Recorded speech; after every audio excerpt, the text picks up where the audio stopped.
the guy that everyone says is the man, right? So like, is it a little bit more personal, like to get it back, or you rather get Terrence? It's you know what, it's a bit of both, like I wouldn't mind a piece of cake of both of them. Hey, what's up? This is Antonio. Welcome back to my channel. Now, who's ready for some fighting words? In this video, I want to talk about Tim Tszyu and some things that are starting to worry me in his up-and-coming fight. Really quick, if you like the videos, please take the time right now, subscribe to the channel. Just takes one click, and also, if you could, please hit the thumbs up button. It does help. It shows love and it supports this channel. And as I've been saying lately, tell a friend. Support the videos by circulating the videos. So, let's talk about some things. Tim Tszyu has a fight coming up with Bakhram. That's the most important thing right now because Bakhram has a belt. However, when I listen to Bakhram talk about the fight, Bakhram is more or less talking about strategy. He's more or less talking about his opponent. And not to mention when they talk to Bakhram, they're not really, they're more or less caught up in the fact that Tim Tszyu is the son of a boxing legend. And I don't know, it's just like he's looked at as this underdog, and I'm like, in what world? This guy can fight. Like, this guy can fight. So I don't know in what world, he's an underdog. But nonetheless, here nor there.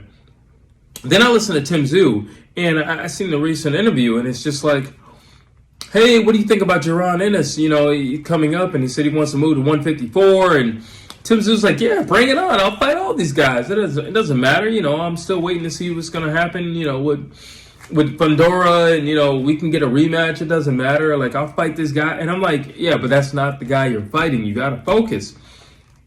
I get it. You're a throwback. That's why we love you. Get it. No issues with that. That's why that's why we love him, because he's willing to fight anybody. Unlike Gervonta Tank Davis, who's not willing to fight everybody. Unlike Canelo Alvarez, who's not willing to fight everybody. He's willing to fight everybody. That's why we love him. The problem at this moment is he's not focused on who he's supposed to fight, because the guy he's signed up to fight really knows how to fight, and he needs to get, I feel, his head in the game. I feel like he needs to focus, and I feel more so that, listen, I get it. It's the interviewers who are asking you these questions, and you're just simply answering the questions that you are being asked. And I totally understand that, but it's also on you to say, hey, that's not my focus right now. My focus is on Bakhram. That's the guy that I'm fighting. That's the guy who has the belt. That's the guy who's going to put me back up in the game. And, I'm going to rise like a phoenix out of the ashes once I get that belt. Then we can talk about everybody else. But as of right now, I don't too much care about Terrence Crawford, Earl Spence, Fundora. I don't care about any of these guys, especially Jaron Boots Ennis, who's not even in my weight class. While we're talking about Jaron Boots Ennis, that's not important. So it's just like, yes, he's asking you these things, but you need to set the precedent that no more. I'm not focused on that. This fight is too close. This fight is too important.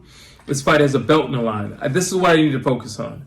And, I don't know. I just seen, I didn't feel like there was, much concern for Bakhram. And I just feel like there needs to be a little bit more respect for Bakhram. Now, I get it. Tim can fight. But still, this guy can fight, too. So just because you can fight doesn't mean, you just override or overlook somebody, because that could be, your downfall. We just saw Anthony Joshua get mopped up by Daniel Dubois. And I believe that has a lot to do with the fact that AJ just thought, well, look at him and look at me. Look at his resume and look at my resume. Look at my last couple of fights where I'm just sleeping guys, and look at his last few fights where he's fighting for everything, tooth and nail, just to make it through the fight. So, and he overlooked him, and he got slapped. And listen, anybody can meet defeat. Anybody can meet defeat. Tim Tszyu knows that better than anybody. He got defeated by a cut. So anybody can meet defeat. So you got to pay attention. You got to focus. You got to say, all right, yeah, that's cool. There's a possibility for me to fight Terrence Crawford. And I get it, because Terrence Crawford is a big fight. All these fights are mega fights, especially for Tim Tszyu. Now, let me explain something, why they're big fights. And let me explain what the significance and the importance is. Tim Tszyu, Bakhram. Tim Tszyu gets that belt, and he takes on Terrence Crawford. First of all, Terrence Crawford doesn't just solidify you as, wow, you're one of the greats because you're fighting a great. It doesn't just do that. It's how you fight a Terrence Crawford that matters. He's not the guy who's going to bring you into a war. So it's how you fight him. Were you smart? Were you articulate in the ring? Those are the things that are going to matter. However, if you rematch Fundora, then it's all about blood and guts. This is a type of fight that's not only going to bring boxing fans to the arena, but it's also going to bring the casuals to the arena. Now, you have this rematch. Let's say we have this rematch in Australia. That roof, I don't think they're going to be able to contain it in a building. They would have to go outside into a football stadium. That's how big I think that fight would be, because there's a lot riding on that. Because it wasn't really the cut that won Fundora his victory, and or was it his skill and his heart and his drive and his determination that got him through the fight? I personally believe it was the cut, but if they rematch, we'll find out for sure.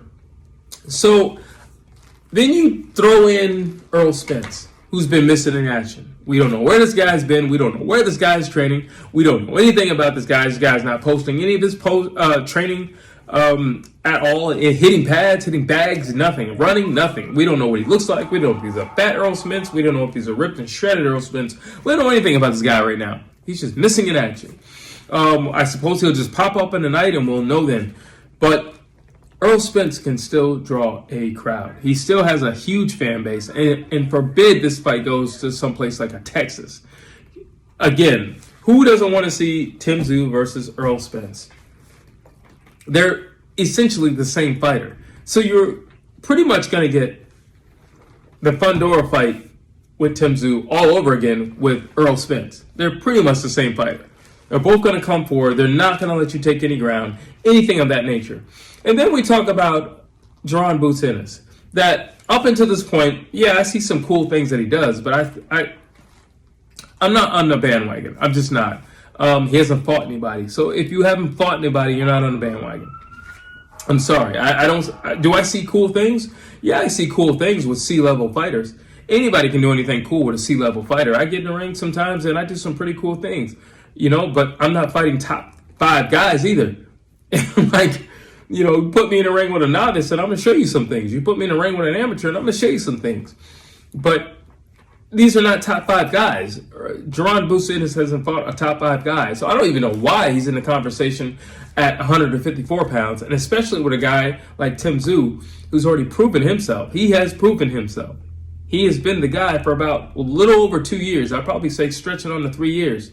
Even when Charlo was reigning and Charlo had the straps, the name Tim Tszyu was lurking in the air. So he has been on the scene and he has been proving himself nonstop, bat after bat. He's been proving himself. You take a Jaron Boots Ennis, he hasn't proved himself, so it doesn't mean anything. So it's a waste of time, a waste of energy, and a waste of breath for Tim Tszyu to be mentioning the man's name and definitely having an in-depth conversation about him. Now, when we get back to Bakhram, he's a skilled fighter. You need to focus on him. You need to pay attention to what's going on. You need to pay attention more closely to Bakhram's interviews concerning you. Bakhram flat out stated, well, I'm going to be punching and not getting hit. My whole goal is to not get hit. Tim Tszyu is very easy to hit because you know where he is. He's going to be right there. So he's already figuring he's going to be the El Matador and you're going to come to him like the bull. And he's going to be piecing you up. And more than likely, I assume there's going to be a whole lot of counter-punching on his end. At least that's what I'm gathering, since he already admitted he's going to be backing off and allowing you to do all the rush work. So he's going to be doing a lot of counter-punching and a lot of jabbing. All right, so what is your game plan? What is your strategy? What are you planning on doing? Did you hear anything? And Bakhram also stated, this Tim Tszyu, he does a lot of talking, a whole lot of this, and it's just like, yeah, but he's talking about other guys. And that was the issue. Bakhram was like, the interviewer said, it feels like you're being overlooked. And Bakhram, he answered, yes. He does talk a lot. He talks a whole lot, but he wasn't talking about me. He wasn't talking about our fight. He was looking far into the future. So if I'm noticing this, you better believe your opponent is noticing this. And he's going to take, he's aware of it. He's aware that you're looking into the future and you're not focused on the present. And that can hurt you. That can put you in a bad situation. That can put you in a very compromising situation. As much as I love the Tszyu brothers, they don't need to have every fight be a war. And it's looking like every fight can turn into a war. So you got to pay attention to what your opponent is saying. You got to listen to their verbiage because it matters and it's important because very much so it could very well show up in the fight. So if you would have known that beforehand, you would have been prepared for it. But you're so focused on these other guys, you know, who's to say Fundora wins? Who's to say Fundora loses? Who's to say Earl Spence wins or loses? Who's to say Terrence Crawford says, you know what, I'm done with boxing tomorrow. He's getting up there. Who's to say that Canelo Alvarez, and it's not like he has a ton of options anymore in, you know, where his weight is. So now it's just like, oh, maybe I should fight Terrence Crawford. So now Terrence Crawford is definitely not looking at you, and you're definitely not on his radar. So things can change in a blink of an eye when it comes to boxing, and we all know that. So you got to stay focused on the task, what's ahead. What's ahead is Bakhram.